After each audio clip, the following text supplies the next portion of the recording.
this section. I think it has a little bit different title, but maybe usual for many of the sections. So the panel is titled Visualizing the Power of Evidence-Driven Policymaking in Countries in Transition. So we have quite a few panelists with their experience and expertise in data visualization and evidence-based policymaking. So if this is a section that where you intended to join, and then you're welcome. And I think we're going to have a very interesting discussion in the next, I think, a couple of hours. Before I turn to the panel, I think I'll briefly introduce each of speaker, very briefly, so I think that they can actually have more time for the actual discussion.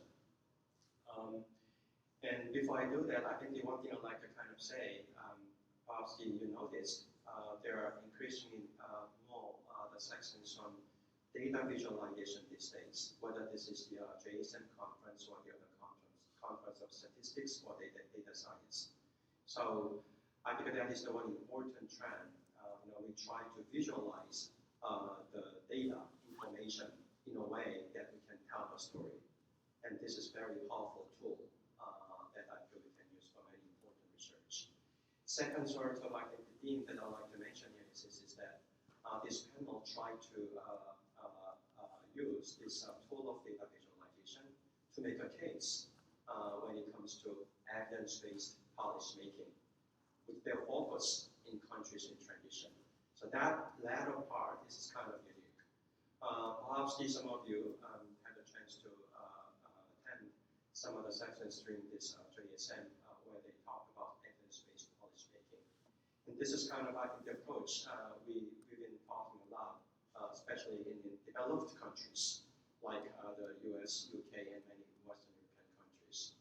But this panel is just going to actually try to challenge us, can we actually do evidence-based policymaking in data poor countries, mostly in developing countries?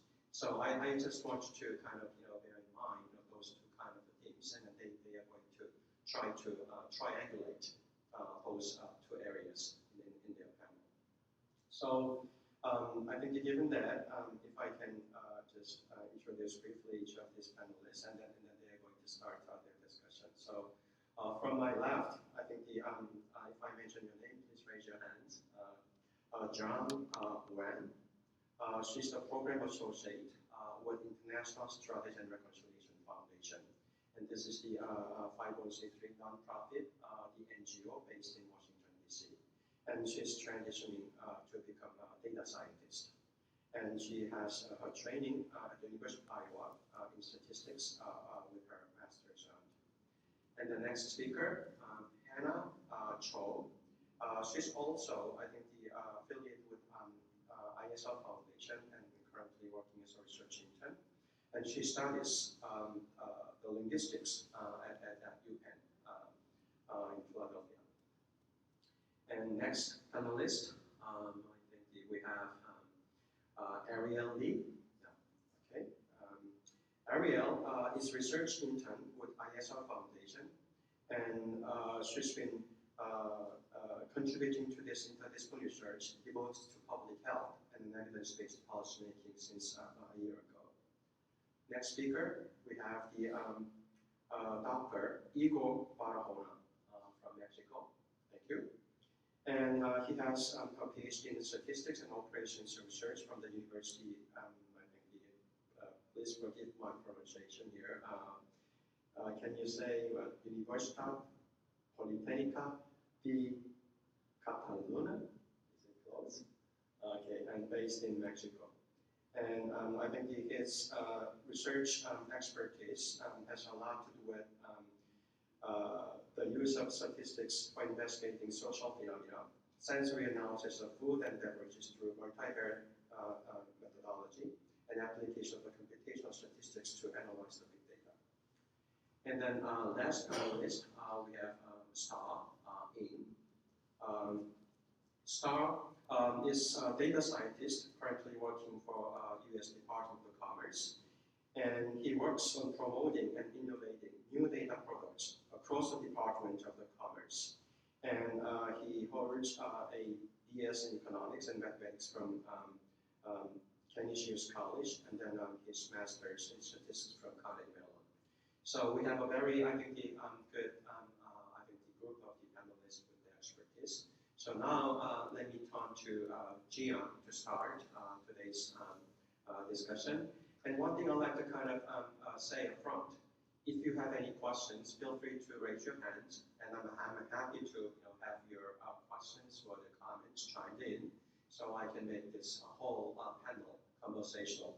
And so I'd like to encourage you to raise your hands in the middle of the presentation for any comments, questions, and so on. So let me turn to Gian for his first part.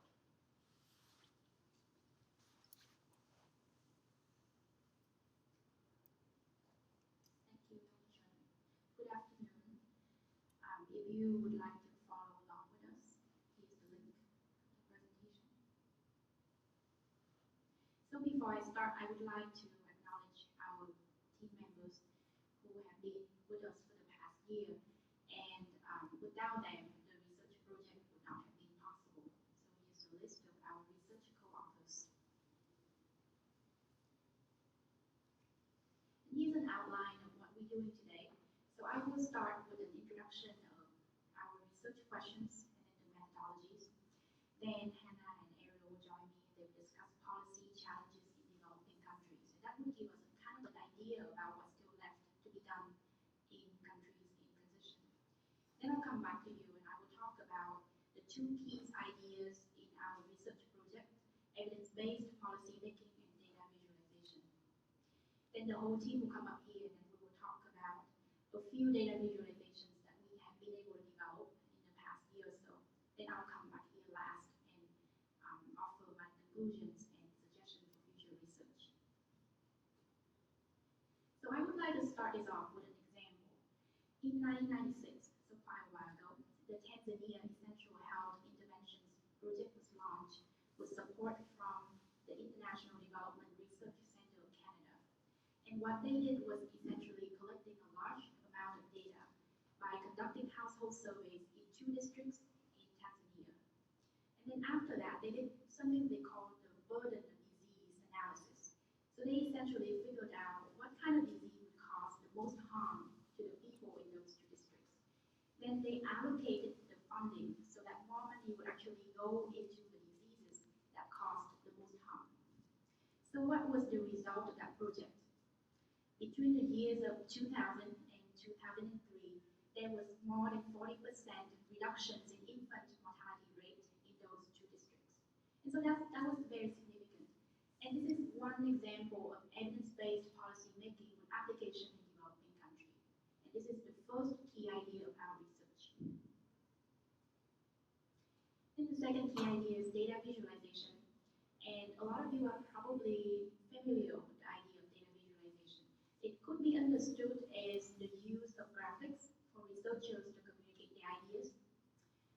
Classic examples of data visualizations are the pie charts and the bar graphs, as you probably know.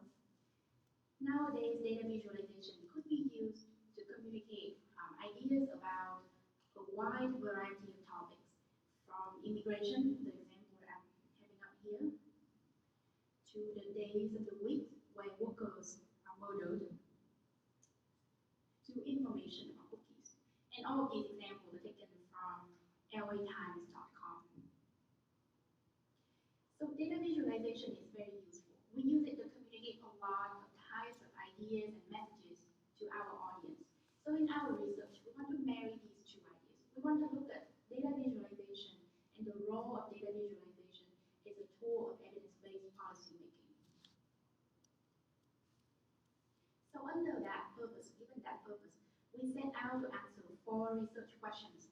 And our first question was, can data visualization really help evidence-based policy making in developing countries?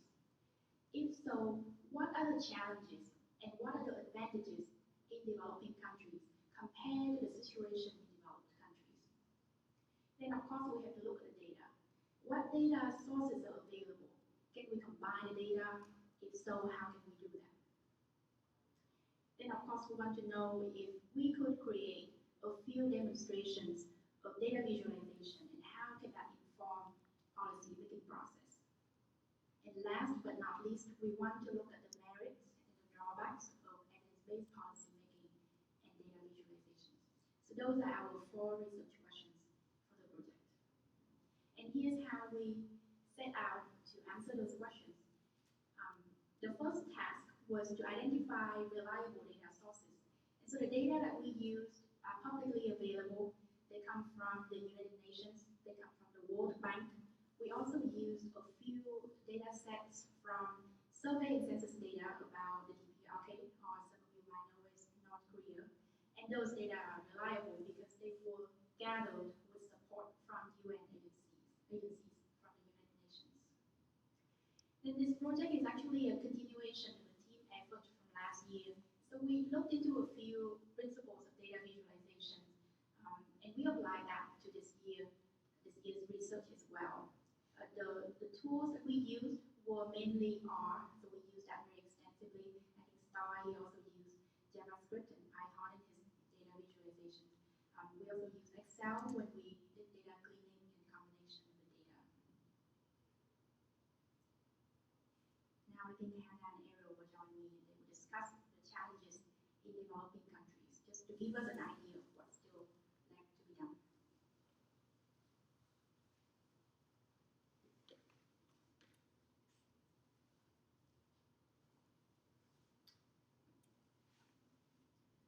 So incredible progress has been made in achieving the Millennium Development Goals the United Nations set in 2000.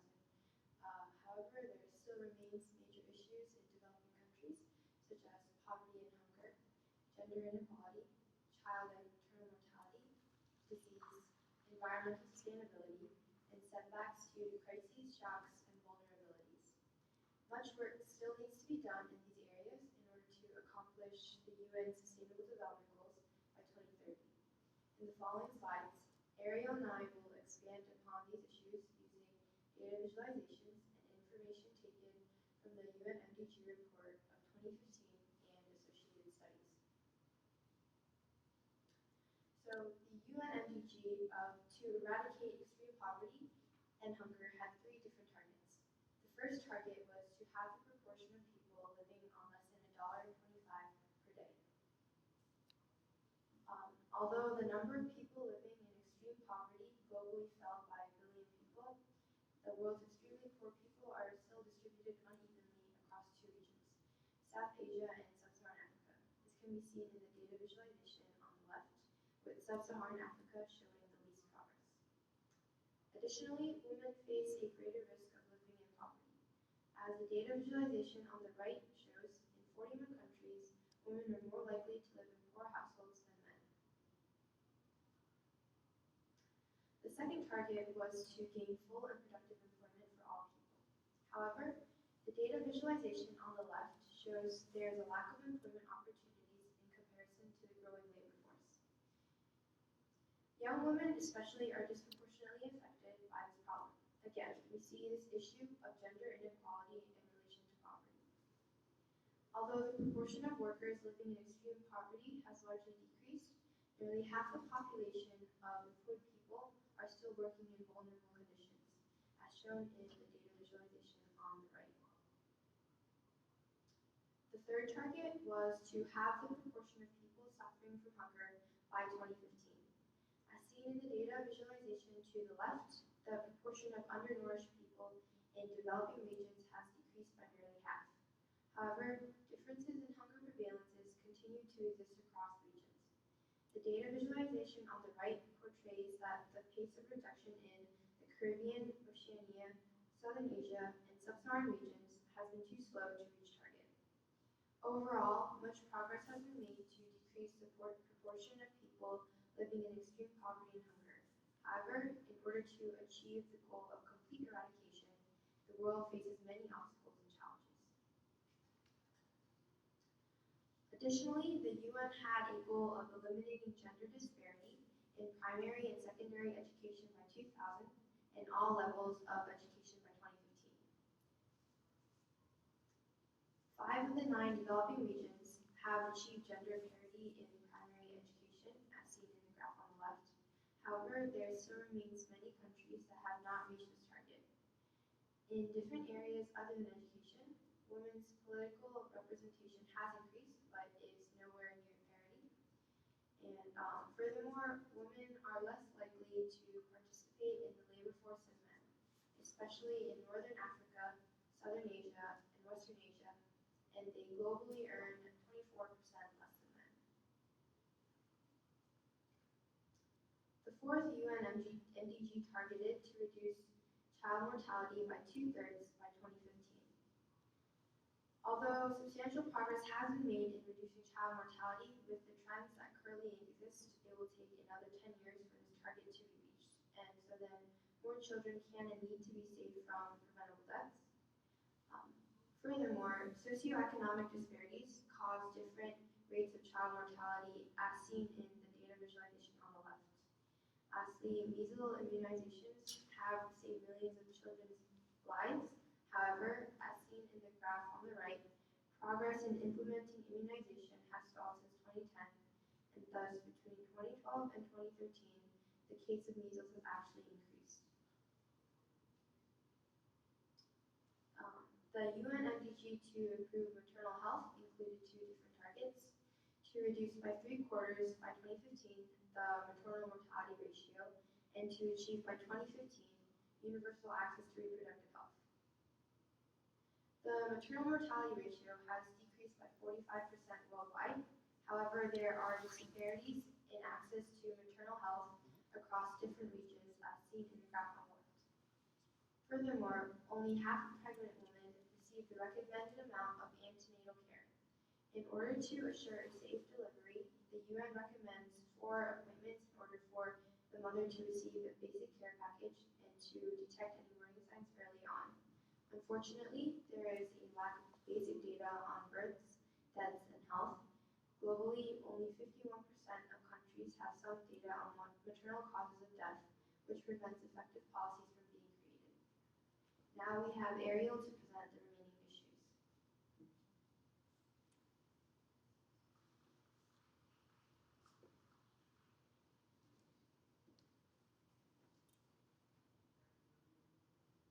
Thank you, Hannah. So, one of the major goals of the UN has been to combat the major diseases impacting the global community. At the time when the MDGs were drafted up in 1990, HIV/AIDS, malaria, and tuberculosis were considered the most urgent of issues to be addressed. Since then, the number of HIV-related deaths has declined and the number of people with the necessary treatment has increased.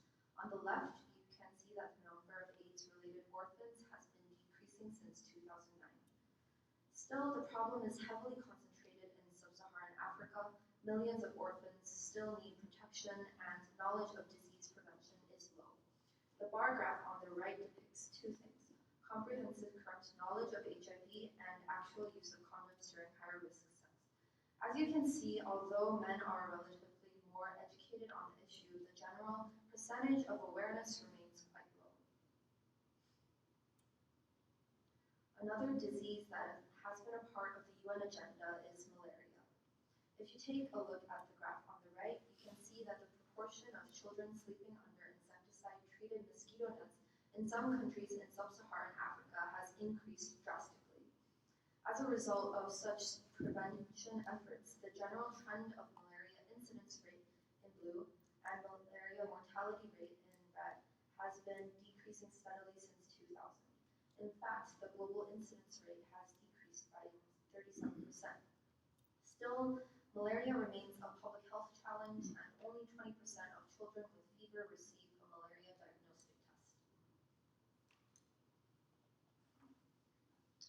Tuberculosis is the third and final disease that was officially a part of the MDG goals. The incidence, mortality, and prevalence rate of tuberculosis has all been falling due to effective prevention, diagnosis, and treatment. As seen in the graph on the left, the incidence and mortality trend has been steadily falling since 1990. Prevalence of TB has especially decreased significantly. In other words, less people have gotten TB or died from it, but TB cases are more concentrated in certain areas. Still, in developing regions where TB poses the highest threat, More than 85% of newly diagnosed cases have been successfully treated for 6 consecutive years, as shown in light blue in the graph. The UN has also tried to attain a certain level of environmental sustainability over the past couple decades. Success has definitely been achieved on many fronts. Just to name a few, net deforestation has slowed, the ozone layer is expected to recover by mid-century, and 91% of the world's population is using an improved water source. But the problems that exist need immediate attention. Global greenhouse gas emissions continue to rise. On the left is a graph of the emission of carbon dioxide. The bars show the extent to which the world as a whole, and especially developing nations, has contributed to global carbon emissions in the past 2.5 decades. Overexploitation of marine fisheries is also rising.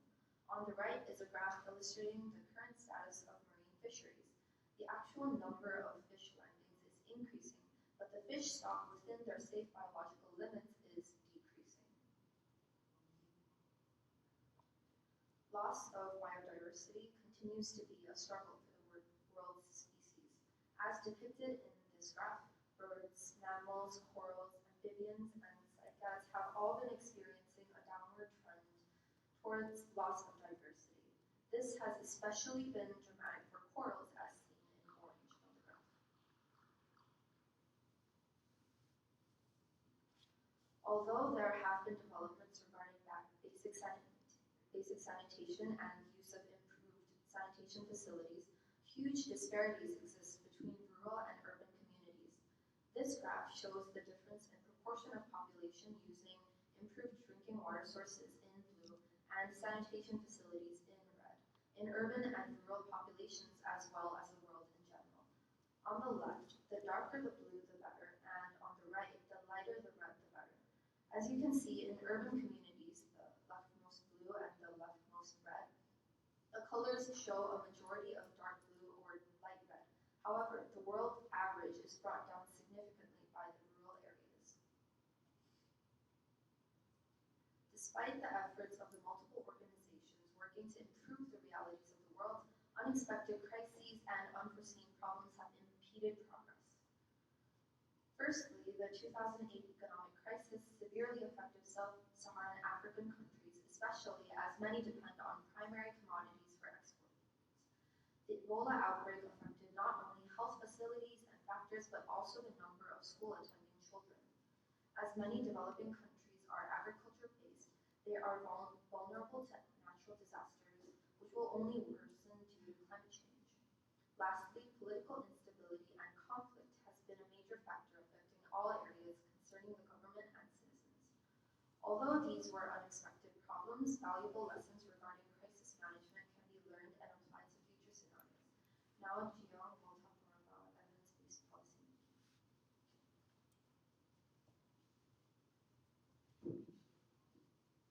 Thank you, Ariel. I'll talk a little bit more about the key ideas that I mentioned at the beginning. So just go into details a little bit. So evidence-based policy making, what is it? Simply put, you can understand it is a process that utilizes evidence from research to inform the policy-making process. So in the last few decades, evidence-based policy-making has become a very important topic in the conversations among research organizations and government departments. In the United States, there are a lot of writings about the role of evidence-based policy-making as a valuable tool to policymakers to cut down on budget, to make government spending a little bit more effective. And these are only 2 quotes from many writings that we came across in our literature review. They come from the Brookings Institution and the Heritage Foundation. But more than that, though, evidence-based policy making can be used to improve a lot of other aspects in the nation. So the example that I gave at the beginning was an application of evidence-based policy making in the field of public health. And that project was supported and implemented by a research organization in Canada. And in the UK, the government was also very keen on the idea of evidence-based policy making. And 2 tools that you might be familiar with are the Agenda Book and the Green Book implemented by the UK government. Then in the US, the Obama administration has implemented and developed 6 evidence-based initiatives. They cover a variety of aspects in social interventions, from teen pregnancy intervention to home visiting program to the improvement of K-12 education. And so we can see that evidence-based policy making can do a lot of good out there, and it has also been pretty popular. So what is the appeal? What are the advantages? Why do people use evidence-based policy making? Well, it turns out that evidence-based policy making's advantage lies primarily in its logical approach to policy making. Well, that is something that made evidence-based policy making unique and better than the old ideology-driven approach to policy making. And according to the literature, the advantage of EBP could be broken down in 3 different aspects: the social benefit, the economic benefit, and the fiscal benefit. So I'll explain a little bit more about these different types of benefits of EBP. So the social benefit could be achieved by evaluating different social programs. So there are a lot of social programs out there. Some of them are effective, some of them don't really work very well. If we have a way to evaluate them in a rigorous way, then we can expand the programs that work and cut down the programs that don't work. So if you expand the programs that work, that would bring about significant social benefits. For example, reduction in teen pregnancy, maybe improvement in K-12 education, improvement in maternal and child health, that kind of thing. Then the economic benefit is achieved by cutting down programs that don't work and again expanding programs that work. I'll give you an example. If we invest in programs that could close the achievement gap between children from low-income background and children from high-income background, we tap the untapped human potential, and that could bring about a lot of significant economic results. Then the last benefit is the fiscal benefit, and I think I touched a little bit on that earlier. If we cut down programs that don't work, we improve the allocation of resources. In the long run, that reduces debt, and I think we can all agree that it's a good thing. So we mainly interested in countries in transition. So what is the application of EBP in countries in transition? A lot of the discussion that we've had so far about evidence-based policy making can also be applied to developing countries. And a lot of the strategies of EBP in developed countries could also be applied to developing countries. The advantage is that EBP is usually not well developed in developing countries. So if you start to develop that, the potential for growth would be a lot greater. What about the challenges? There are many challenges, but one challenge that repeatedly came up in our literature review is the idea of political instability and conflict. So for example, the Syrian civil war started in 2011. It's been going on for about 5 years now. And during that period, there has been a huge displacement of the population, and there were many acts of violations of human rights. And in that context, it would be pretty difficult to develop evidence-based policy making to its fullest.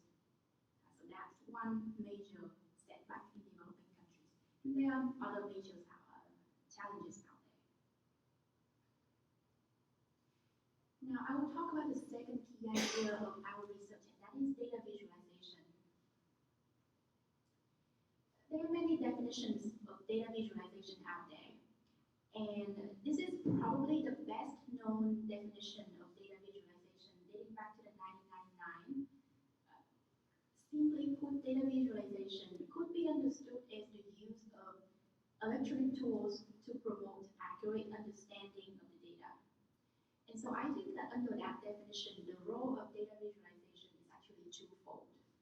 The first goal of data visualization is to help the audience understand the data better.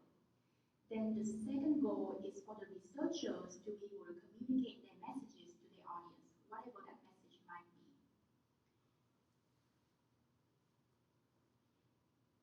I'm going to talk a little bit about the principles of data visualization actually mentioned in an article by Stephen Hugh, and the title is up there actually in the caption of the picture. The title is Information Visualization, Design in the Arts. And if you're interested, you can look into this article. And I will open that with an example of a data visualization of medical cost by a member of Seed Media Group. So this is kind of unusual. It is an unusual pie chart. It displays as many as 5 different variables: the name of the disease, so depression in this case, the age of the patient, so in this case age 45, then the number of patients of that age with that disease, in this case 780, then the average yearly health care cost for patients of that age with that disease. In this case, we have 4,454. And then lastly, the breakdown of the cost to the insurance company and the patient. And so we have 3,552 and 901. So Phil's argument about this data visualization is that the human mind has trouble comparing radius to radius and then comparing angle to angle or area to area. It's pretty difficult for us to compare. For example, the area of the slice that is in green and the slice that is in purple. It's just difficult for the mind to kind of grasp that. And beyond that, we think that there are 2 other aspects of this data visualization that could be improved. There are too many variables being displayed. It's a little bit hard for the viewer to grasp. The second thing is that if I'm interested in a trend, for example, if I'm interested in the average healthcare cost for patients between the age of 1 to the age of 89, there's not really any way for me to look at that with this visualization. So I'm not bringing this up to criticize the author. I'm just bringing it up as an example of a data visualization that could be improved by applying a few principles of data visualization that I'm going to talk about next. So the first principle is that if you have numbers that you want to display, then maybe it's best to use the lengths of simple 2-dimensional objects. An example of that are bars and lengths that connect dots.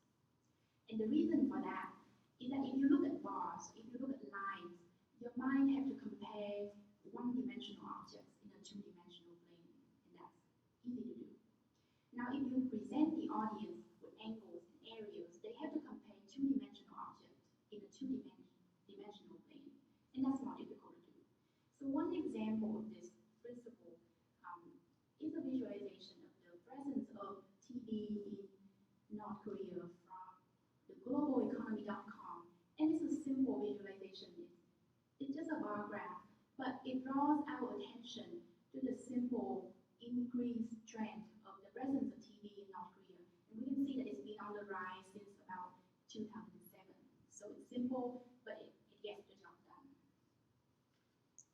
And the second principle is that viewers, the audience, they cannot see a pattern formed by multiple values if they only look at one value at a time.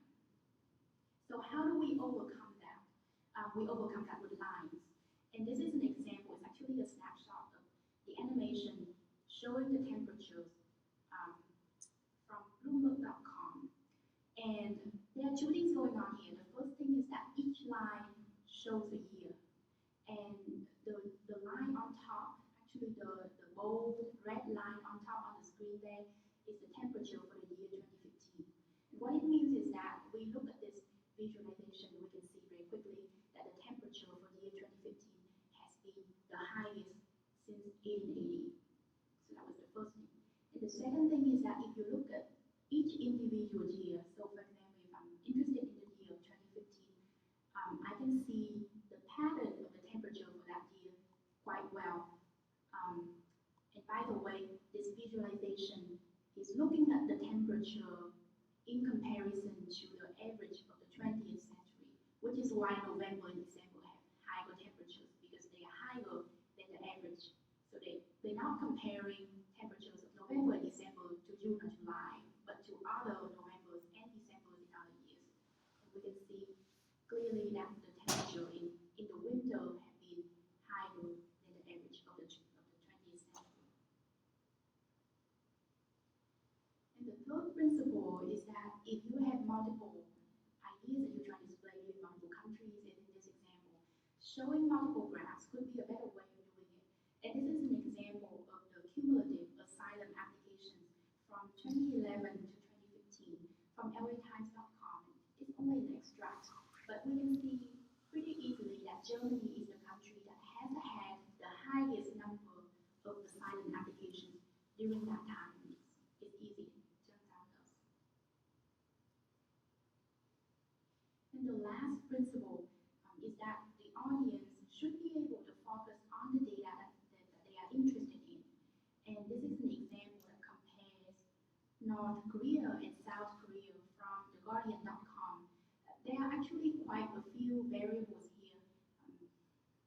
The one that is being displayed right now is the population, and then going down along the circle here, we have GDP, infant mortality, internet user, age, and so on. So if a user is interested in looking at GDP, then he or she should be able to just look at the GDP and not be distracted by the other variables. And that's the key idea of the last principle. So I have talked quite a bit about data visualization in general, but there's another kind of category of data visualization in there that is quite interesting, and it's interactive data visualization. And you probably have seen that a lot. So what is the appeal of that? So let's look at this picture. What comes to your mind when you first look at the picture? Maybe you think about youth, maybe you think about joy, maybe you think boy, because we have a boy here. Maybe you think about sports or play because the boy is holding a ball. The point is, whatever first comes to your mind when you look at this picture, it comes to you easily. It doesn't require a lot of effort, it just comes to you. And that is an example of what psychologists call system 1 of the human mind. How about this? If you look at it, at first glance, you know it's a multiplication problem. You probably know that you would know the answer to this problem. You probably know that you would be able to solve it. Maybe with pencil and paper, maybe without pencil and paper. But at first glance, you probably don't know the exact answer to this problem, just at first glance. But you probably will know that just after a minute or so. And so the point is that later on, when you sit down and you actually work out this problem with pencil and paper, maybe without, then that is when your system 2 is at work. And so the examples that I just presented are actually pretty well-known examples in psychology research. And they represent the idea that the human mind is made up of two systems, system 1 and system 2. System 1 is called fast thinking, it's intuitive. It doesn't require a lot of effort, it just comes to you. System 2 is called slow thinking. It demands more effort, it's slower, but it relies on careful and analytical thinking. But what does that have to do with interactive data visualization? Well, it turns out that when you present someone with something that they can play with, then their system 2 is engaged.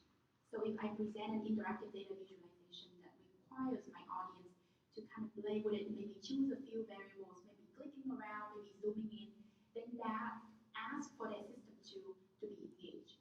And because of that, they better understand the data. And as a researcher, my goal would be accomplished. So that was the ideas about data visualization and evidence-based policy making. I will now turn it over to other panelists so that they can present the exciting part of the presentation, the demonstration of data visualizations. Okay, before we turn to the Igor for the first demo, any questions or comments so far? I think we covered a lot, when it comes to this, I think the two aspects, data visualization and evidence-based policy making. And so I think you heard about all those fundamentals. But before we actually move into the actual demonstration, any questions or comments? It seems like you are just, patiently waiting for the actual demo. So let's turn to the Igor to do the first demo here. Well, we have been working in a research related with the relationship of poverty, official measures of poverty, and other social and cultural indicators. Women's health, education, and political empowerment in development, and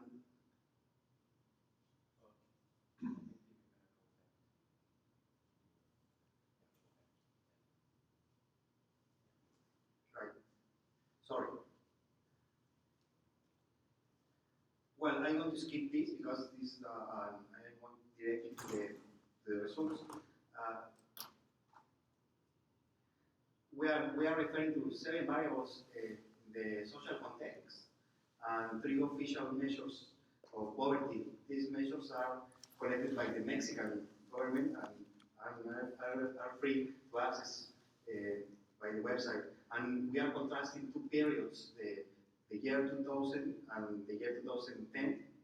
And we are designing visualizations in order to improve the comprehension of poverty. Well, poverty is a multidimensional phenomenon, and in most of the cases, government says the poverty will be reduced if policies that positively affect the income are implemented. No?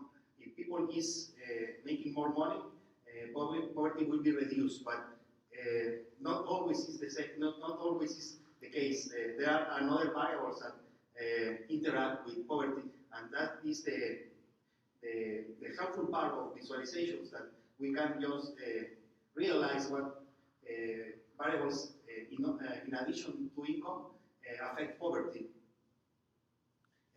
For example, education, clothing, and housing.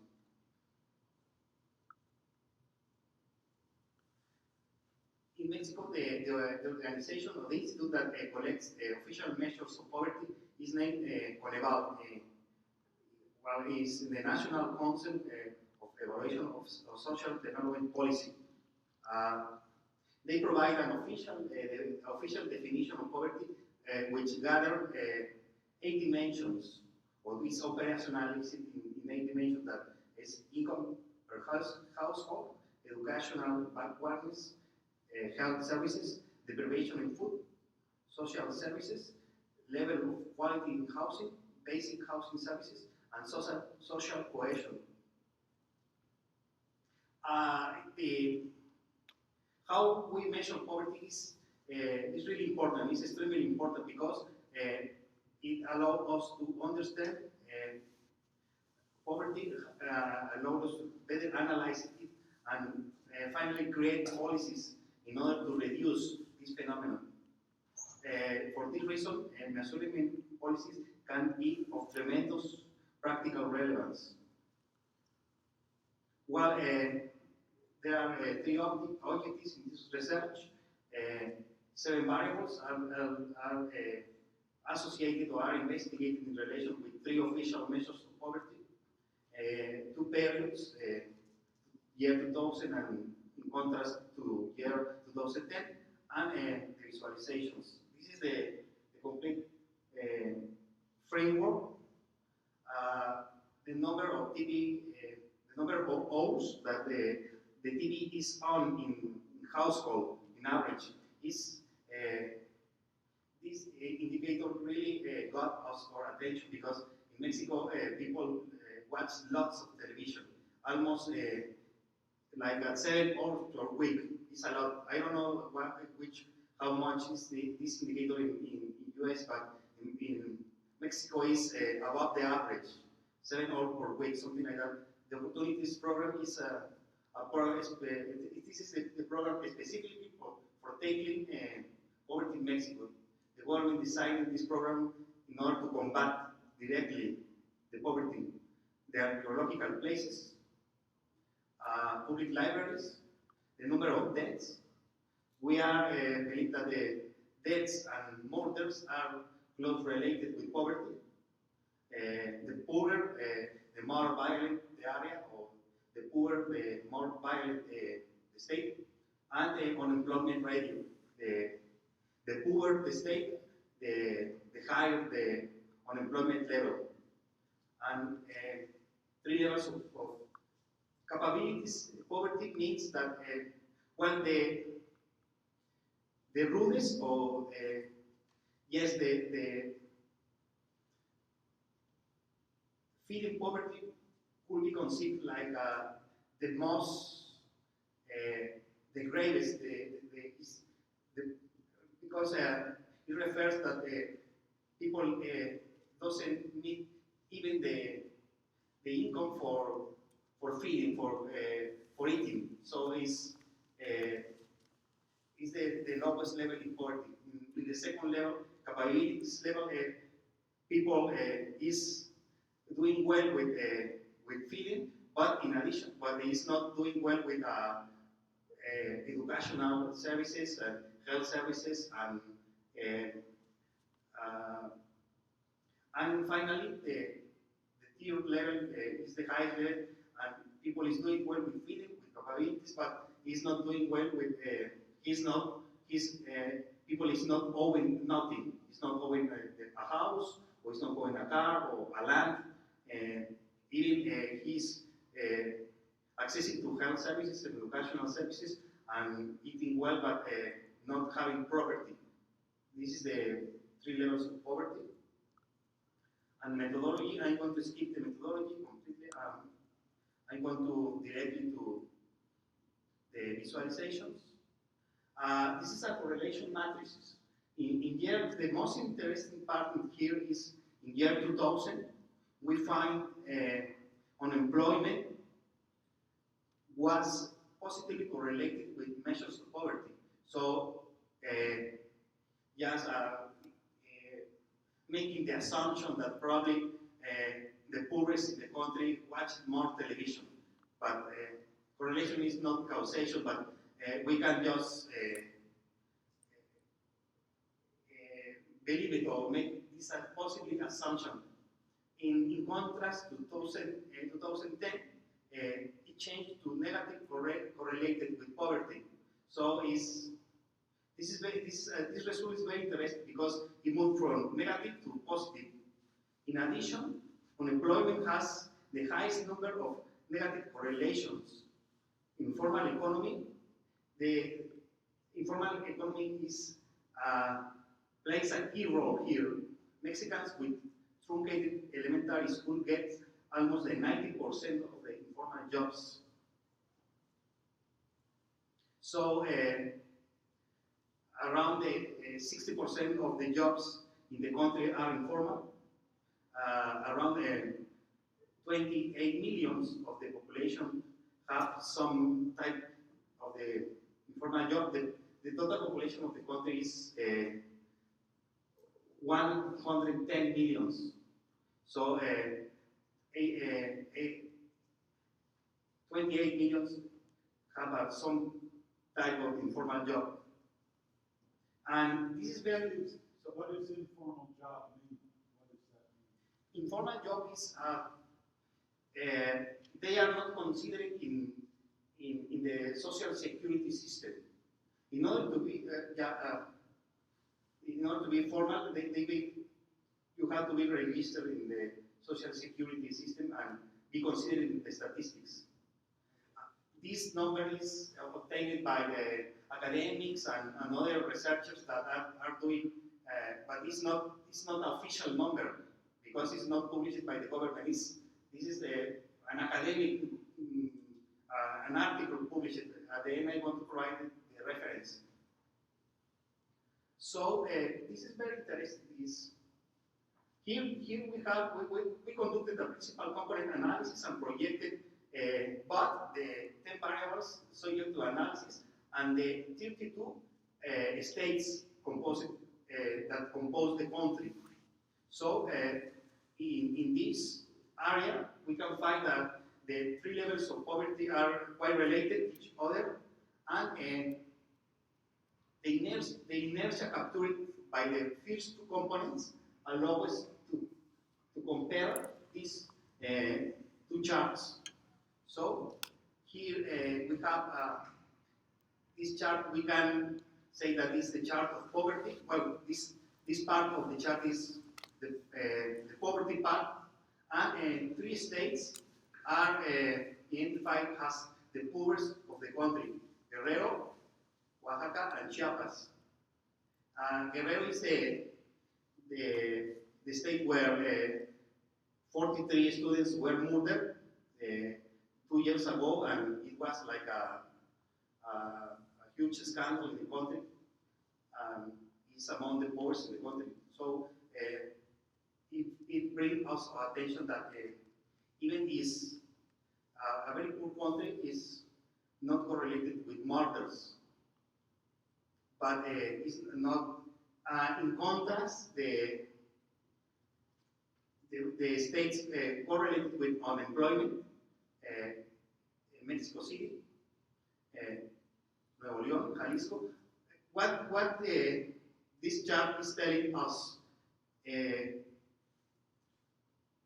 unemployment rates are correlated with the most industrialized states of the country. So they are not considered the rural parts of the country. So which allow us to infer some inconsistencies in the way that the government is calculating unemployment rates, because they are not considering the informal economy and the rural parts of the, because the farmer far away in the country at the very south is not part of the social security, and the lady that sells vegetables in the market is not considered in the social security, and this phenomenon, they are very poor, but they are not taking into account in unemployment rates. So this is making a problem for policy making. Decision makers are just making decisions with incomplete information. In 2010, it's almost the same.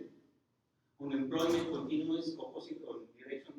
Poverty measures in opposite direction, completely opposite.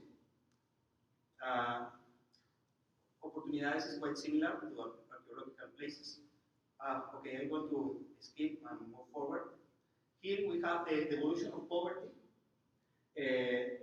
This is feeding poverty, people that don't even have income for eating, for buying food, and three states are among the poorest in the country: Guerrero, Oaxaca, Chiapas, and they remain the same over the 10 years. They remain the same. This is shocking, because in 10 years the Mexican government hasn't done too much to relieve poverty in the poorest. In contrast, capabilities poverty, it shows an improvement. We had 6 states on capabilities poverty, and 10 years later it reduced to 3. So it's an improvement in capabilities poverty. And assets poverty, it shows the biggest improvement. 10 states were in capabilities in assets poverty in 2010, and this number reduced to 4 in 2010. And finally, this is a heat map for municipal level. Mexico is composed about 2,300 municipalities, and here is the capabilities level, and here we have each municipality is correlated by the level of the poverty. It brings us the attention this municipality, because it's we can see yellow here, lower levels of poverty, and here a stronger level. So they are it's like a dot of poverty, and very close to the United States. What the pattern in Mexico is that the closer to the border, the lower the levels of poverty. We can see in this map, and this is like a type of outlier. And in contrast, 2010, this municipality got worse if they become poor in 10 years later, and even they are surrounded by healthy municipalities. So it brings us our attention this, but more research is needed in order to investigate in order to find out what is going here with these dots. And finally, these studies among the fields to explore relationship of poverty with social indicators like murders, unemployment, well, etc. An intriguing finding is the negative correlation among employment rates with the 3 levels of poverty. This is really intriguing. And here we are providing evidence in order to demonstrate that the capacity or employment rate for explaining poverty. We cannot make decisions based on employment rate. It's not well calculated, this index. The poorest, well, the contribution of this research consists in illustrating the suitability of methods as visualizing tools and multivariate statistical tools for investigating social phenomena, in this case, poverty. And thank you very much. Thank you, Igor. Any questions or comments to Igor? I think they are quite interesting. I think the ways of presenting this poverty data. Any questions or comments? I think we're going to see more demonstrations of DV, including interactive DV, in a second. Yes, David. The indicator in your circle there of amount of TV watching, right, switched from the right side to the left side, and nothing else switched that, changed that much between 2000 and 2010, right? I don't believe I got that right. There it is. See on here, on the left hand, it's over there on the right side, and then in the next one in 2010, it's on the left side. And nothing else moved that much. Do you have any explanation of that, for that? Yeah, in the case of poverty, the government states that it shows a reduction, so they slightly move, and archaeological places are the same, so we are not losing or gaining archaeological places in 10 years. And the opportunity, this program is like doing a constant amount of money every year in order to give to households for regular attendance to the school, for regular visiting to health services, and libraries is also constant. Murders and deaths, they change it. Yes, that's right. So unemployment changes a lot also, and TV. TV changed a lot. Yeah. Forgive me, Igor, can you go back to the correlation matrix? Is that what showed? Because it switched from 2000 to 2010 from positive correlation. Okay. So in the correlation matrix, if you go back, it switches from positively correlated to negatively correlated. That's why it switches axes. Yes. In the PCA. So, is there any explanation for that switch? Well, people is watching more television nowadays compared to 10 years ago, and this president is the last year the country switched to digital TV and dropped the anonymous TV, and the government just gave free TVs to all people that are in the Oportunidades program. Yeah, if you were in the Oportunidades program, you can claim a free TV for you. Yeah, it is a cause. Thank you, that's what. Okay. Thank you, Igor. All right. I think we are going to turn to the next demonstration. I think the area.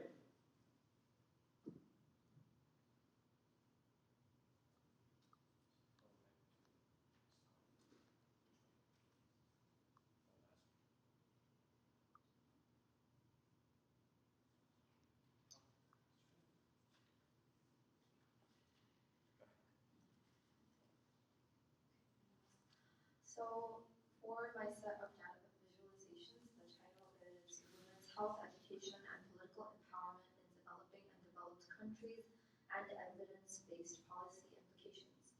So for my research question, I explored 3 indicators all related to women: maternal mortality, women in secondary education, and women in parliament.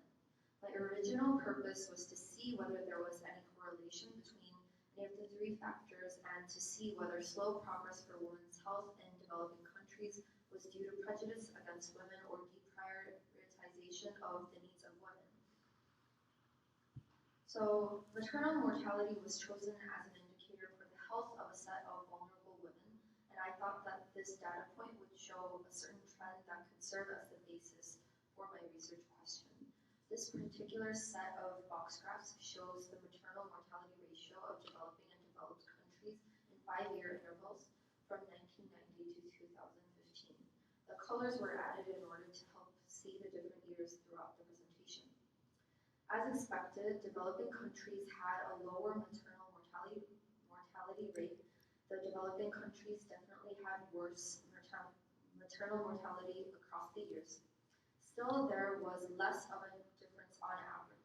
There may have been a range of countries within developing countries, but the average improved over time and the progress made every 5 years is apparent. Another point that intrigued me was the presence of certain outliers that needed the most help. Although these definitely improved throughout the period, they certainly brought down the overall average. And this is a heat map showing the same data in a different form. As you can see, the developed countries stayed at a pretty low maternal mortality ratio from the beginning, with some improvement as seen in the slightly darker hues of purple towards the end of the MDG period. However, there was drastic improvement in developing countries over the 25-year period. The second indicator chosen was gender parity index in secondary level enrollment. This indicator was meant to show the involvement of girls in education. Whereas primary education increasingly became a given, secondary education was thought to more realistically depict the state of women's education on basic levels for this particular research question. The gender parity index describes a ratio, so closer to 1.0 means that men and women are equally represented. A value larger than 1 means that women are better represented, and a value less than 1 means that men are better represented.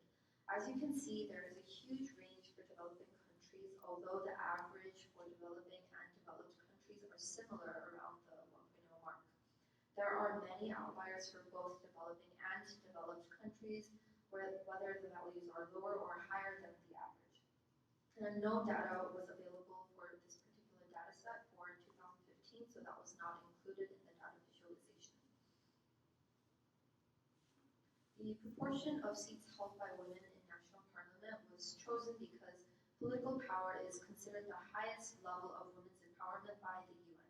The UN has 5 sets of data regarding female empowerment: girls in primary school, girls in secondary school, girls in tertiary or higher education, women in non-agricultural sectors of occupation, and women in national parliament. This particular indicator was initially chosen to see whether slow progress for women was due to lack of political representation on their behalf. However, the lesson that I took away from this actually was more oriented towards developed countries.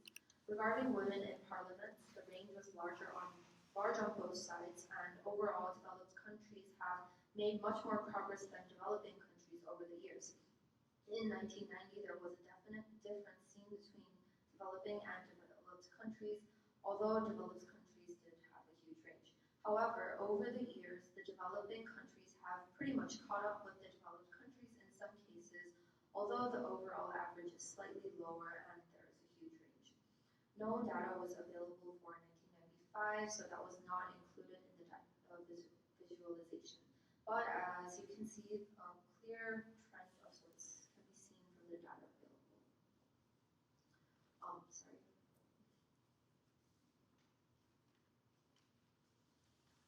So the data for maternal mortality, girls in secondary education, and women in parliament was initially used to try to explain trends in developing countries. However, I found the data also useful for developed countries and how evidence-based policy making could become more effective. First of all, within every indicator, there were a couple of countries that were statistically outliers.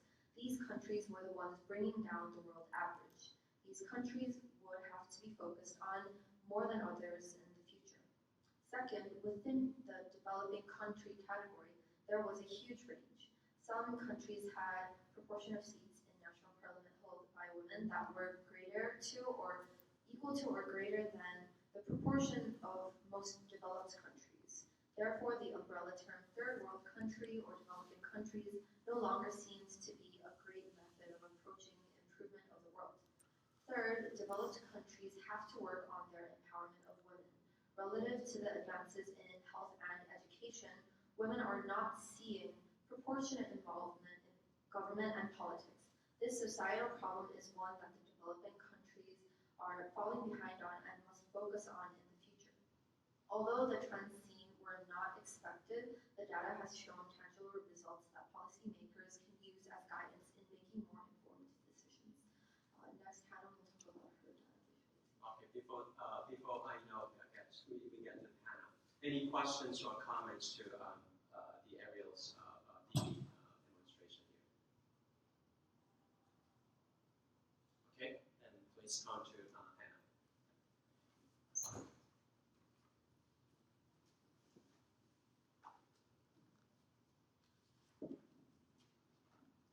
So for my research question, I decided to focus on malnutrition, incidence of tuberculosis, and the maternal mortality ratio, particularly in Central America.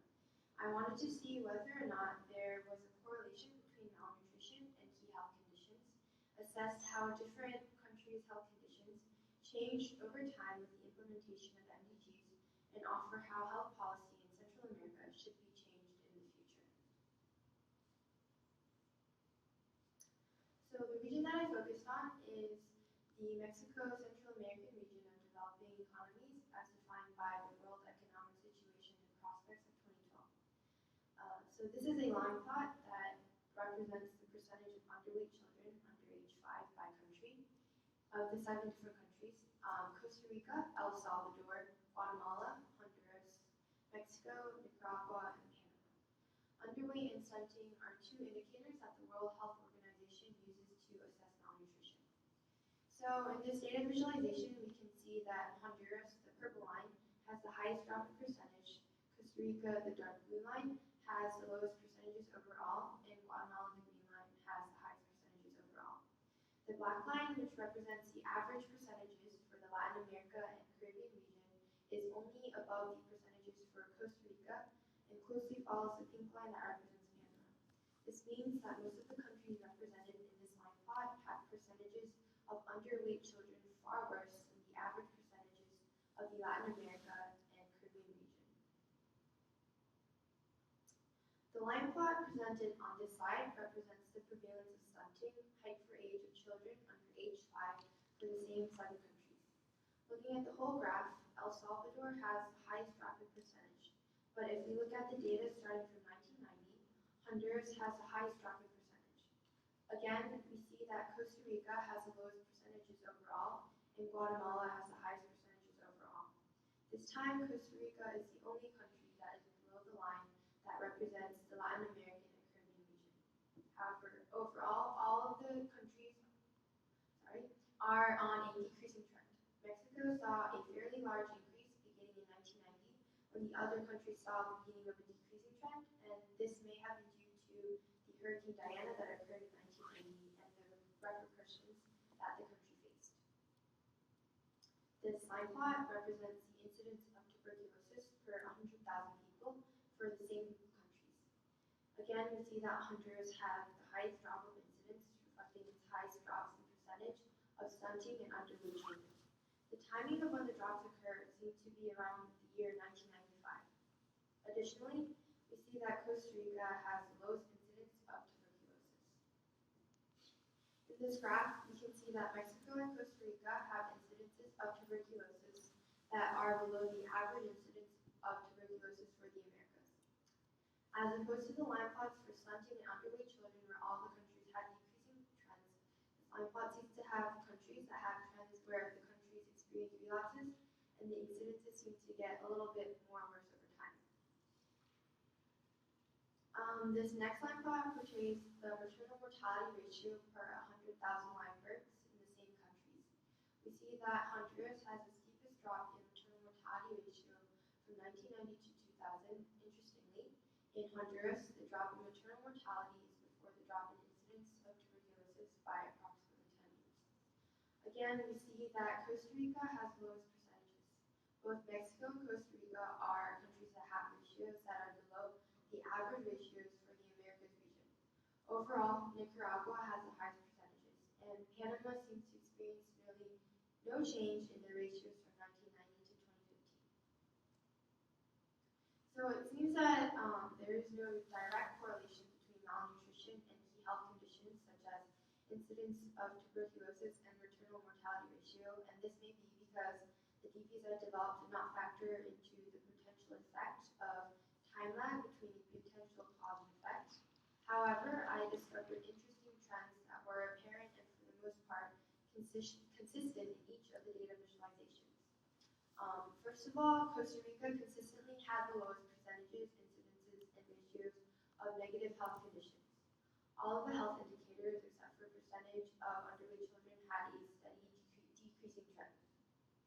This may be due to the fact that Costa Rica is largely regarded as having the most stable and most democratic government among the Central American countries. Such a government allows for the people's voices to be heard and for a universal healthcare system to be established and then reformed in the 1990s with a larger emphasis on expanding coverage. Additionally, Costa Rica has a policy that focuses on human development and therefore the health of its population. And this is all according to the World Health Organization and articles on NIH, the NIH website. Furthermore, Honduras experienced a reform in its health system beginning in 1990 as well, which may explain the steep drop that is shown in each data visualization. The reform aims for a more progressive integration of the public insurance of the country and that the population has access to timely and quality health services.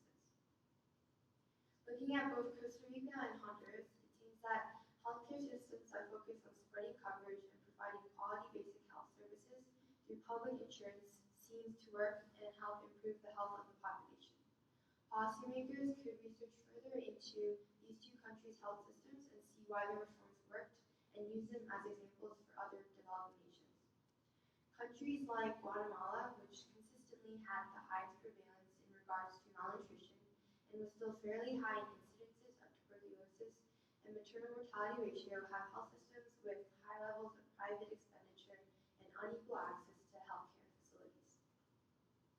Nicaragua also has an issue with rural regions having less access to healthcare facilities, and thus the population in rural regions have worse health. Therefore, this is an indicator that unequal access to healthcare facilities need to be eliminated. When we look at the data visualizations as a whole, we notice that some countries are consistently in worse health conditions compared to other countries. And also typically when one health indicator is bad, the rest are bad as well. This is an implication that countries such as Nicaragua and Guatemala, the two countries that seem to be faring the worst out of this group of countries, need to be focused on to protect the health of the population. We recommend UN health organizations, medical NGOs, and developed countries in North America provide due attention and vital resources to help Nicaragua and Guatemala to improve their public health infrastructure. Communicable diseases like TB knows no borders. Thank you. Okay, thank you, Hannah.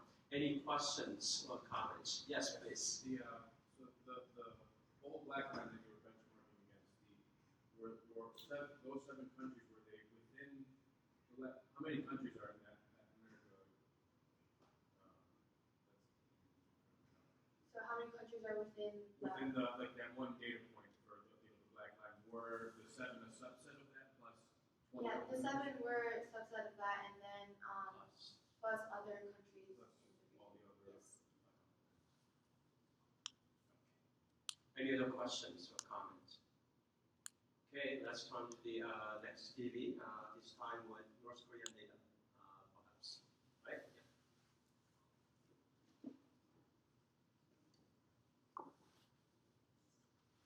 So why North Korea? It's intriguing. It's intriguing of a country. It's isolated. A lot of people know about North Korea that way.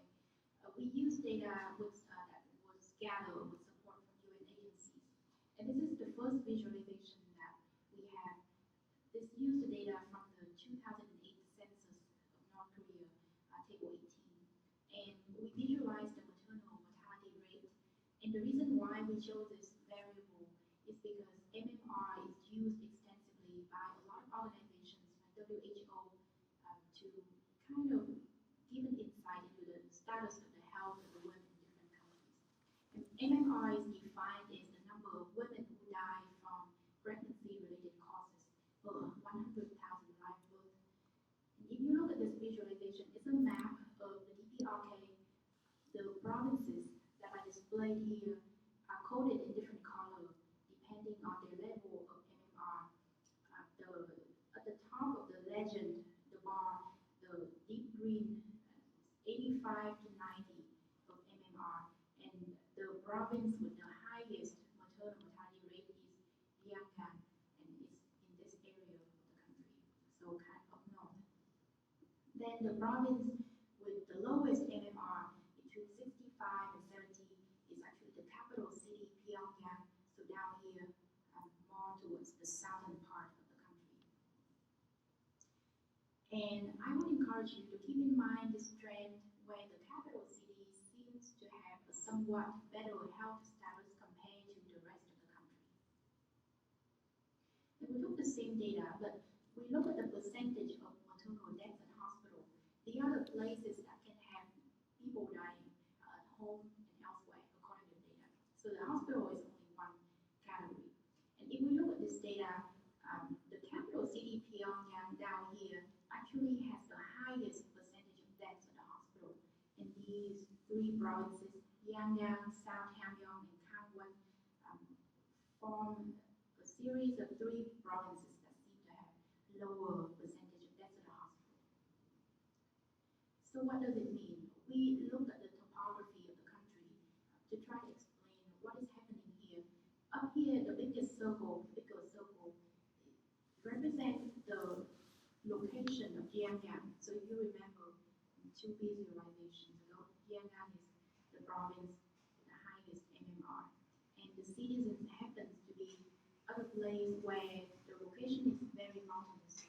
And our observation is, or our guess I should say, is that maybe that location makes it difficult for the citizens of the country to get to the hospital. So maybe that's the reason why we saw a high number of maternal deaths, but a low percentage of that actually happened at the hospital. Then the capital city, Pyongyang, enjoy a somewhat sea level kind of structure, so they have lower maternal mortality rate, but they have higher percentage of deaths at the hospital. And we think that maybe it even brings about a more important question that needs to be addressed, that is the quality of the health facilities in developing countries. Because even the capital city, Pyongyang, it is the lowest maternal mortality rate, and it's still between 65 and 70. That's still pretty high, and it's already the lowest in the country. And something needs to be done to address that issue. Then we have 2 more visualizations in this series, and I'm just going to go over them quickly. But the key idea is that we're going to see the same trend over and over again, where the capital city, Pyongyang, seems to have the better health status. This is chronic malnutrition in children, and the capital city, Pyongyang, has the lowest prevalence And it's interesting because if you look at this map, it seems like as the provinces get further away from the capital city, the prevalence of global chronic malnutrition seems to increase. And the global acute malnutrition seems to have the same trend as well, when the capital city has the lowest prevalence, and as you get further away from the capital city, the provinces seem to suffer worse conditions. This raises the questions of what is happening in North Korea, where the capital city is experiencing such much better conditions compared to the other provinces? And that is the question specific to the country. So that concludes my series of data visualization from about North Korea. Oh, and then you're going to show the interactive TV or okay, yes, sir.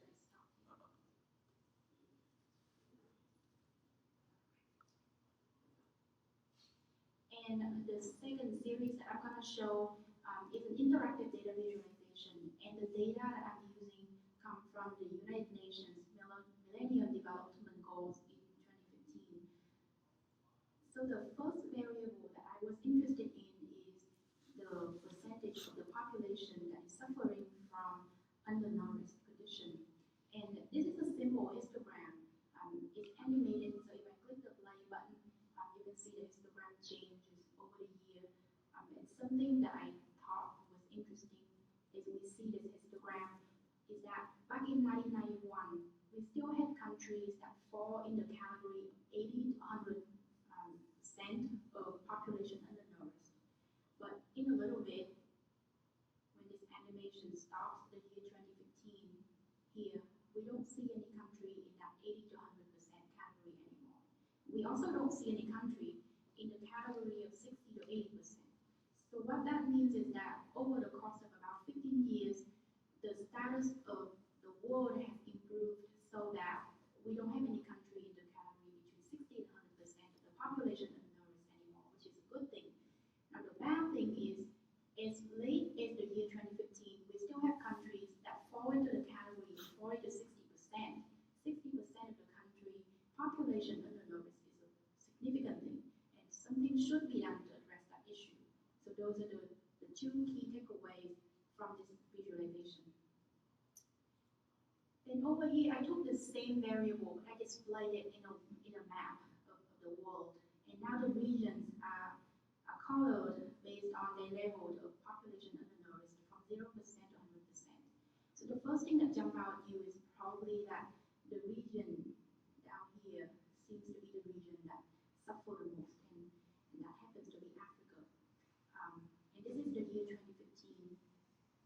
The viewers can actually change the slide of the year to observe the population undernourished over a 15-year course from 1990 to 2015. So I'm going to go back to the first year here, which is 1991. And we can see that the population of Africa seems to be suffering the most during that period. Then we have a few other countries, we have other countries in Asia that suffer as well, and some in South America. So those countries would need help. Then fast forward to the year most recently, the situation improved significantly. We only see, for the most part, we only see Africa and some country in Asia. Now, if the audience, if the viewer, I should say, is interested in looking into different regions, it's possible to zoom into different regions and look at these different countries to get an idea of what specific countries are in trouble. So if I'm interested in this little country right here, I can zoom in, I can click on it. It tells me that it's Central African Republic, and for the year 2015, the percentage of population undernourished was 47.7%. So the pop-up window is helpful in that sense. Then according to the 2015 NDG report from the United Nations, a lot of countries managed to climb out of poverty for some part of its population, but then the population kind of slipped back into poverty right away. And the reason is that poverty and hunger reduction in this case, go hand in hand with other factors such as education, access to sanitation facilities, clean clean water, that kind of thing. And so that's why I'm interested in showing the population not using improved sanitation facility. And the reason why there's a negative in there, not using improved sanitation facility, is because I'm interested in showing the countries that are in trouble. So the population not using improved sanitation facilities are displayed in circles. So these are the circle markers. And the bigger the circles, the lower the percentage of the population that has access to improved sanitation facility. So for example, I zoom in, I click on the circle, it tells me that the countries is Ethiopia, the percentage of the population that has access to sanitation facility is 28%, which is pretty low. Now, what happens to countries like the United States and Canada, where the population that has access to clean water is pretty high? There's a dot here. It's so small that we can't really see it easily, and in fact, I can't really click on it because it's so small, and the reason is that the population that has access to clean sanitation facility in the state is so high that the circle is small, and that's a good thing because that's where we are right now. Another observation that we have is that if you look at the population having access to sanitation facility and the population undernourished, there seems to be a correlation between these two variables. So Africa seems to be the place where a lot of countries need help with their sanitation facility. It also seems to be the place where a lot of countries need help with the population undernourished. And so there seems to be a trend going on here, and I think that it's an important thing for research organizations and NGOs to look into when they create sustainable development programs in the future. And I would like to say that this interactive data visualization is not perfect. There are a lot of missing data, which I will talk a little bit about in the conclusion. But there are missing data, and some of the countries' names do not display correctly due to that issue. So this is not perfect. And that's the end of what I have to say. Okay, any questions or comments to this couple of very, I think the dynamic TV, including the interactive with many, many countries across the world. Any questions or comments? A general question on Okay. previous presentation. In your mind, why do you think with Pyongyang has the best health and compared to relative to the rest of the country? You know, like the lowest mortality rate. You're asking why I thought that North Korea has. No, like the city of Pyongyang. Why do you think it has the best, the lowest rates? Oh, it just. Right, compared to the rest of the country. Because due to the legend years of the prevalence of the disease, prevalence of wasting in children, so the lighter the color, the lower the Is there a prevalence. reason for that though? That's what I mean. Is there like healthier people there compared, or they have better access to facilities, or? There's a couple of visualizations that our team created, which, by the way, I'm not the one who created this, but one of our team members did. And there are a couple more visualizations that our team created in the past, and one of them that I'm not showing here shows the migration from provinces to other provinces, and you can see that a lot of citizens actually try to migrate to Pyongyang, which is the capital. And my guess is that the citizens of that capital has better access to health facilities. Maybe there's more money going in there. If the seat of power is where the leadership is, and so those are possible explanations why the health status is so different there. Seems like the citizens there experience a somewhat higher privilege level than the other provinces. I think that particular interactive TV Jiang mentioned is likely to be included in a paper that will be published. It's next year. Oh, it's next year. Okay, you're going to show that? Yes. Okay. So spoilers. It would be interesting to take that one further. It would be interesting to look at various hypothetical reasons as to why these measures are better in the capital area, such as an increased number of facilities, increased expenditure, and so what could actually graphically show, perhaps, or create a graphical manner of showing what these whether a proposed hypothetical cause really seems to bear fruit in this case. That's right. Yeah. Okay. Thank you. So let's. Oh, one more question. I really like the map with the marker one. I'm curious, is that since you show the different map over time, is that possible? Is that dynamic change over time? Sorry, I'm not really Yes, clear. is that possible? Is that change? Dynamic. Change over time. Is that kind of interactive function? Oh, just like a histogram. Yeah. I tried to do that. It wasn't successful. So this one is not closing. So it was possible for me to include a play, but like I did for the histogram. Yeah. But since I used R Shiny to do that, and every time that the time was changed, the map was redrawn. So it created this flashing effect that I couldn't figure out a way to fix. So that's why I didn't show you. It's already. But you got me there. Okay, thank you. Okay, thank you, Jian. Let's turn to the next panelist, Star. And Star, I think the may focus more on some of those interactive DB.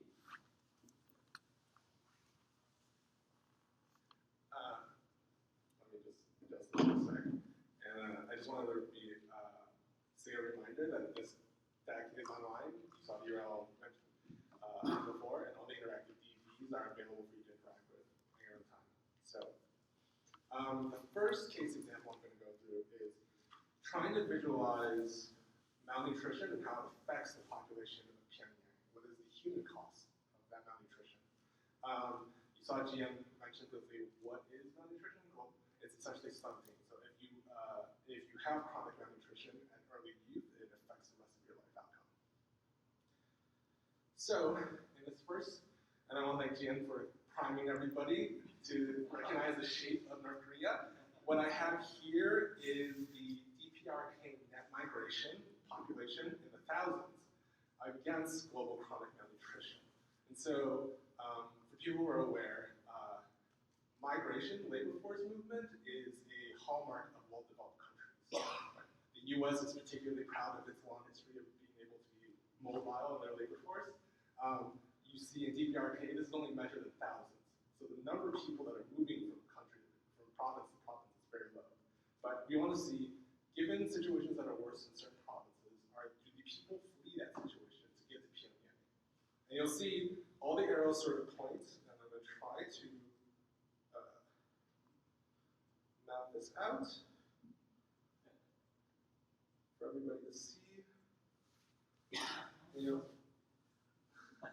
it's a nice puzzle for everybody to reassemble, and you'll see that literally almost all roads will lead to Pyongyang in North Korea.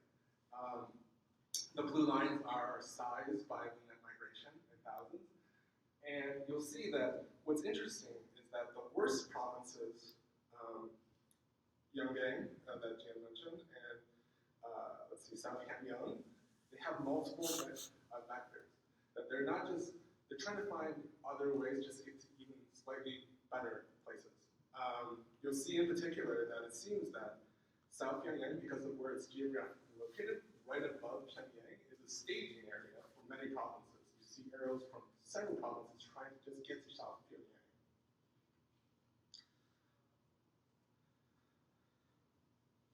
Before you go Yep. to the next, how did you get this data, Star? This is the same data that GM used, which is the DPRK health and what is it? Yeah, National Nutritional Survey. So it's all part of those data included in the report. So these are not the micro data, but this is the summary data that I think that are publicly available. So that's what Gustav and then John Right. Yes. It's all publicly available data.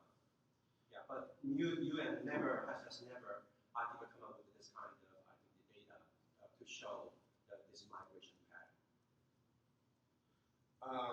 And so we see that people are trying to flee the situation. And you can map that against several variables, and it's consistent. So you saw Jian show the map of North Korea again and again for different metrics, and it's sort of uniquely consistent for that situation. And so the migration pattern matches because overall the situation is the same for different indicators. Now in this one, I wanted to scale the human cost of this stunting. So one of the downsides of a traditional cartograph is that the size of the province does not match the size of the humans living in that province, right? Pyongyang is such a small province in North Korea, but it represents a large proportion of the population. So if we hover over different provinces, this is Pyongyang. And I don't know if you can see in the grayed out section, those are the rest of the provinces. This is a scale by the actual population of Pyongyang. You see in the red is the actual population. The orange is the global chronic malnutrition, which is stunting. And the blue, which is the worst, is acute malnutrition, which I believe is wasting. And you'll see that the size of the stunting, even though Pyongyang does so well, is the size of certain other provinces.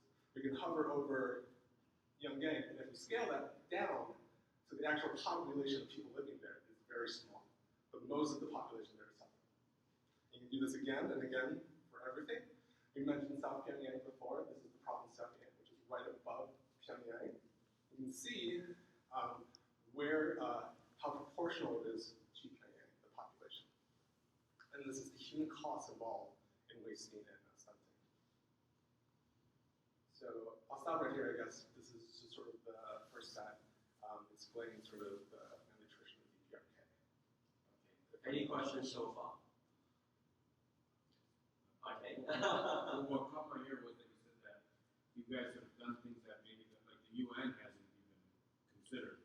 Yes. Do you have plans to, because now there was that whole human rights resolution and all these things going on with malnutrition and droughts and famine. Do you have any plans to go and at a point show these different perspectives? Sounds like they may be interested to know. Perhaps I can comment on this. So we are actually planning to share the final the outcome of this DV. Not only with the public, but also I think particularly with UN, the policymakers and stakeholders, so they can see how all the data they have collected and summarized, just with the table, can be actually translated something really visible, and it has actually very important policy implications that they could consider for the future. Yes. If there's no other questions, I'll move on. So my second set, I was asked to look at social and educational indicators, and you'll see in a second that traditional social and educational indicators, particularly on the MDG, the Millennium Development Goals, are sort of patchy. There's a lot of missingness involved. And so my attempt here is to visualize extensions of that data, so if we can improve it with other data sets. So just to highlight the case example, here is the gender parity index for primary enrollment. And this is the MDG accepted indicator for this. And this is like I believe Hannah or Ariel mentioned before, gender parity index is if it's less than 1, less women, the ratio of women to men is off by, there's more men in that enrollment. So this is at the primary level. And this is one of the most well-filled indicators on the MDG, just because I believe probably calculating this is very cheap at the primary level education. So here, I separate the two by 2 colors. Blue lines are drawn for developing countries, countries in transition. The red lines are countries that are classified as developed by the UN. So you'll see every developed country wavers around 1. You'll see right here at the end that is 1. So we can highlight just that. Let me try to highlight it. Portion. You'll see that most countries, developed countries, maintain that ratio. But we see here that developed countries are gradually improving over the course of time in primary enrollment. But the problem here is that there's so much missingness. Every time a country has a blank for that indicator for that year, I plotted at 0. So you see again and again for every year, some country is unable to maintain that effort to produce that indicator. And this is one of the best built indicators on the MDG list. So it only gets worse. So here, let's plot that same data for 2009 to 2012, which are the 4 years immediately after the 2008 recession globally. And we saw before that it affected sub-Saharan Africa particularly bad. Trying to see here the example. You can click on countries, and here for Angola, you'll see that it gets worse over time to a point where they just stop producing that indicator. It's no longer able to be collected. Post that. So in 2012, it just drops off the list. We can do that again and again for every country here. And all the countries that are highlighted are countries with a gender parity index of less than 1. That means that women are less represented in primary education. You see that there's some subtle change in the countries, but that mostly sub-Saharan Africa is worse. We can look at here and highlight again and again for each of these countries. So I wanted to consider, with this degree of missingness, is there a potential alternative that we can use to augment that data, augment the MDG indicators? And there's all these other avenues of research happening, right? Young himself is looking into administrative records, traditional paper forms that are generated. You can look at cell phone usage, and the data set I finally decided to try is satellite data, satellite images, to see if we can augment it. And I'm sure everybody's seen the image of North Korea against South Korea, the visible satellite, like nighttime lights, right, and the stark difference. And so I use 2 dataset products, which is the Visible Infrared Imaging Radiometer Suite, so it's a mouthful, but it's short for VIIRS, nighttime lights. And that has a pixel resolution of about 750 meters per pixel. And then there's an older data set, which is no longer maintained because it's been replaced by VIIRS, which is called the Defense Meteorological Satellite Program, which I think is a pretty cool name, or DMSP. And it has a resolution of about 3 kilometers per pixel, so much lower resolution. And here is North and South Korea. If you recognize North on the left, that general outline, and that is a satellite image of North and South Korea for I believe 2014 to 2015 every month. Animated.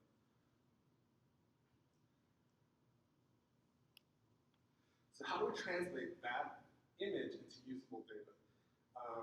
We want to see if there is some signal in that. Here, I just took the radiance level, which is what you saw in the images, and calculated the average radiance for East Asian countries. And so you'll see here in each line, different nations plotted. So do we have an order of ranking that is intuitive? Does it not go against what we think it is? And you see here at the bottom, that orange line is the DPRK, is North Korea. It is well below every nation. The top line is actually Republic of China or Taiwan, and that's because it's a small island nation that's highly developed. There's very little part of that land that is rural. The next is, let me see, South Korea, which for people who have paid attention recently, has gone through sort of a renaissance of development, right? So a lot of that country has sparked up.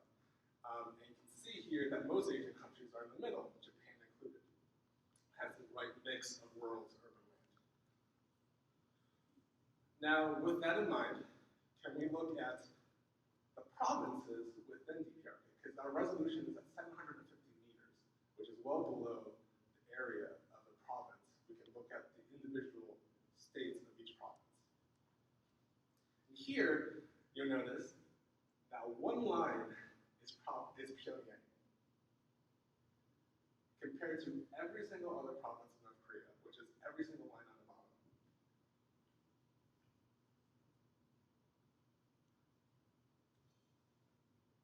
And so you can see that this is consistent with our findings before, that malnutrition, MMR, stunting, wasting, all that other things are consistent with the actual development in that nation, in that province, the light of that.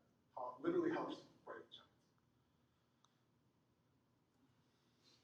So you'll notice, again, I want to call your attention to the scale of this. This is done in tenths of a radius.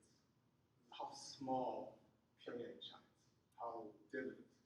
So if we put North Korea against provinces in South Korea and see the difference, we see here how clearly different it is. And the top line is Seoul, South Korea. It's very difficult to place out, but you notice somewhere here in the bottom, there's a small line that's above others. That is Pyongyang. And then everything below that is North Korea. So literally, every province in South Korea shines brighter than anything in North Korea. And the scale here is an actual radiance, so just actual units. And you'll notice it's in the 50s. So shines so brightly, it's in 50s. And so, just a little bit, that this is done based on VIIRS, which is the satellite, the newest satellite image, and it's only available for a couple months, from 2014 January to, I believe the last point is March of 2016. It's a continuously new data set. So as time goes on, it will be more robust. Would you mind stopping here? Sure. Stop. I just want one last one. We have one more. Yeah. The reason I think it saying that we have running out of time. Do you have something really? Yeah. The last one is just a proof of this whole thing. Okay. All right. Yeah. So here, I use the older satellite imagery data, DMSP, if you recall, and it has a much longer time series. So it's existed from 2008 up till 2012. And so I took, for every country listed on the Millennium Development Goals, for every series on the Millennium Development Goal, I took the correlation against the radiance against every series for every country. And here's the list.